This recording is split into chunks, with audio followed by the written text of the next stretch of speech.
Good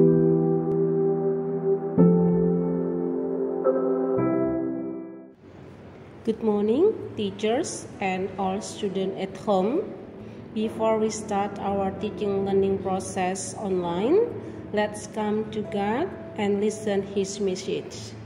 Now, let us have silent meditation.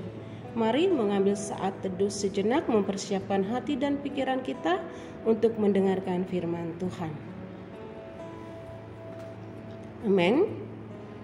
Today we still talk about don't worry, and I have theme God is in control. Hari ini tema kita masih berbicara tentang jangan bimbang, dan saya mengambil topik Tuhan pegang kendali. This based on the reading on Jacob chapter 1 verse 6 to 8. Berdasarkan pembacaan firman pada kitab Yakobus pasal 1 ayat 6 sampai dengan 8. Demikian firman Tuhan. Hendaklah ia memintanya dalam iman dan sama sekali jangan bimbang. Sebab orang yang bimbang sama dengan gelombang laut yang diombang-ambingkan kian kemari oleh angin. Sebab orang yang mendua hati tidak akan tenang dalam hidupnya. Bapak, Ibu guru dan anak-anakku sekalian, dalam pembahasan renungan kita pada pagi hari ini, Tuhan mengingatkan kepada kita bahwa Tuhan tidak menginginkan kita hidup dalam keraguan-raguan. Dalam setiap hal yang kita rencanakan, mari kita kerjakan semuanya dengan baik dan kita diingatkan untuk tidak bimbang. Dalam arti kita tidak ragu-ragu apakah sesuatu hal itu akan berhasil atau tidak.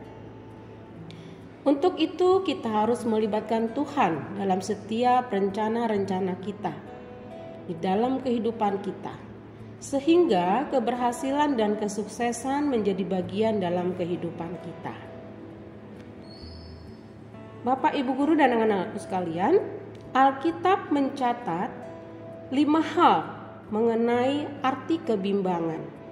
Yang pertama, bimbang artinya terombang-ambing. Kita bisa baca dalam kitab Efesus pasal 4 ayat 14. Tuhan tidak menginginkan kita diombang-ambingkan oleh sesuatu hal yang tidak pasti, karena hal itu akan membuat kita bimbang. Yang kedua, tidak ada kepastian hidup. Tertulis dalam kitab Matius 14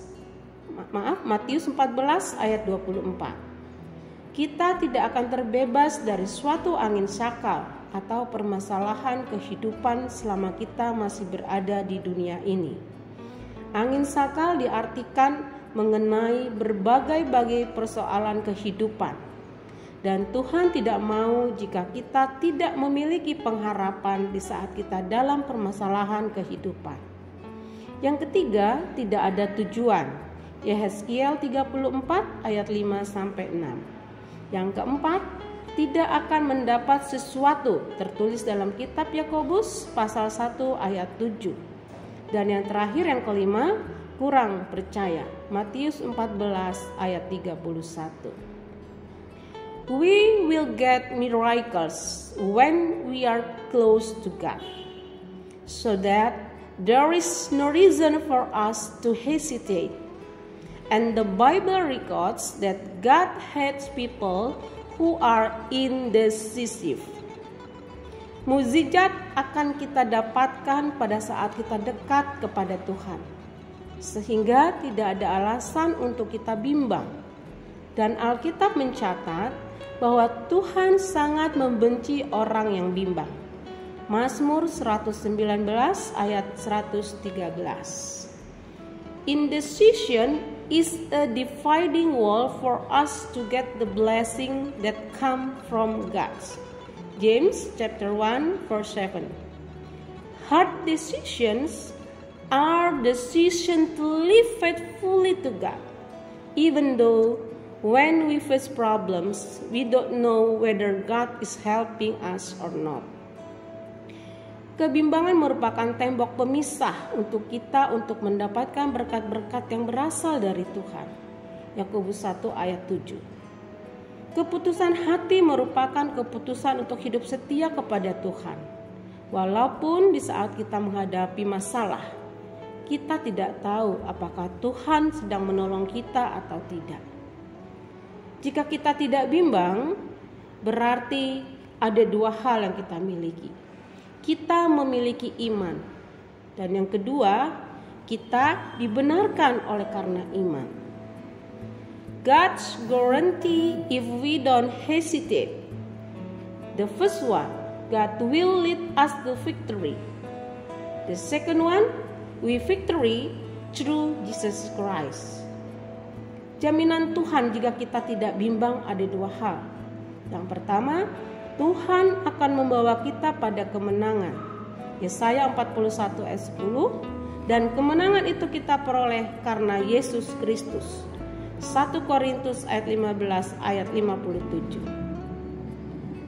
As a conclusion, sebagai kesimpulannya, the power of the word releases us from doubts.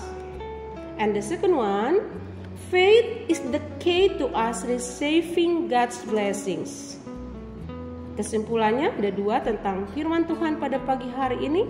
Yang pertama, kuasa firman melepaskan kita dari kebimbangan, dari keraguan. Dan yang kedua, iman adalah kunci kita menerima berkat-berkat Tuhan. Mari kita berdoa.